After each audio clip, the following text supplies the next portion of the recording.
আমাদের আলজমিরা হসপিটালে 3টা নর্মাল ডেলিভারি হয়েছে। আসলে 3জনকে তো একসাথে নেওয়া যায় না, 2টা নিয়েছি কোলে। তো 2টা বাবু আলহামদুলিল্লাহ খুব স্টেবল আছে। সবসময় তো মেয়ে বাবু হয়, বাট 2টা বাবু ছেলে বাবু হয়েছে। 2টা পাশাপাশিই হয়েছে। আর একটা হচ্ছে 9টা 15-তে হয়েছে, আর একটা হচ্ছে 12টা বাজার ঠিক 2 মিনিট আগে, মানে 11টা 58-তে হয়েছে। আলহামদুলিল্লাহ বাবু 2জন ভালো আছে, স্টেবল।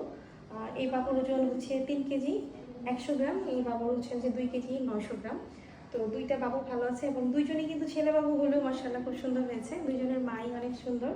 তো এই বাবুটার মা অনেক আসলে পরিশ্রম করেছে, 2 বাচ্চার মাই পরিশ্রম করেছে।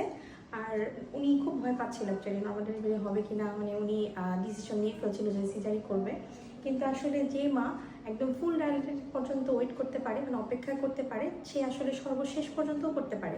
এই সময় আসলে দরকার হচ্ছে একটু ভরসার জায়গা, মানে যদি কোনো ডক্টর তাকে ভরসা দেয় যে না আপনি পারবেন, সুস্থ করতে করা যায়, তাহলে কিন্তু বাচ্চার মা পারে।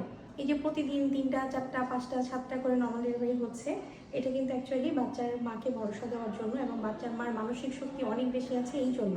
এবং আল্লাহ কিন্তু ওনাদের উপরে রহমত করছে। কোনো বাচ্চার মা যদি চেষ্টা করে তাহলে কিন্তু আল্লাহ অবশ্যই তার উপরে রহমত বর্ষণ করে।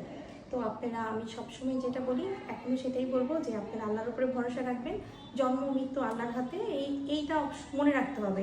এইটা যদি মনে রাখতে পারেন তাহলে কিন্তু নর্মাল ডেলিভারিতে আসলে ভয় পাওয়ার কিছু নেই। বরঞ্চ নর্মাল ডেলিভারিতেই দেখা যায় যে আপনার বিপদ হয় কম, ঠিক আছে। আর বর্তমানে কট প্যাচানো অনেক বেশি আসছে। এটার আমি রিজন দেখলাম যে অ্যাকচুয়ালি যেসব বেবির মুভমেন্ট খুব ভালো থাকে এবং অ্যামনিওটিক ফ্লুইড যেখানে অনেক বেশি থাকে, তাদের ক্ষেত্রে কিন্তু কট প্যাচানো হয়। কট প্যাচানো নিয়ে এত ভয় পাওয়ার কিছু নেই, কারণ একটা কট প্যাচানো থাকলে এটা বাচ্চার জন্য তেমন কোনো রিস্ক না। তবে ডাবল কট প্যাচানো যদি থাকে তাহলে সেক্ষেত্রে আসলে অবশ্যই কেয়ারফুলি ডেলিভারি করাতে হবে। আমাদের এখানে প্রায় দিনই মানে 3টা যদি হয়, আমি দেখলাম প্রতি 3টা বাচ্চা একটা বাচ্চা অন্তত সিঙ্গেল কট প্যাচানো থাকে, আর ডাবল কট পর্যন্ত এখানে 2টা প্যাচানো হয়েছে। তো যাই হোক, এসব দেখে ভয় পাবেন না, ভয় পাওয়ার কিছু নেই। তো আমাদের সবার জন্য দোয়া করবেন এবং আলজমিরা হসপিটালের সাথে থাকবেন। ভালো থাকবেন, আল্লাহ হাফেজ।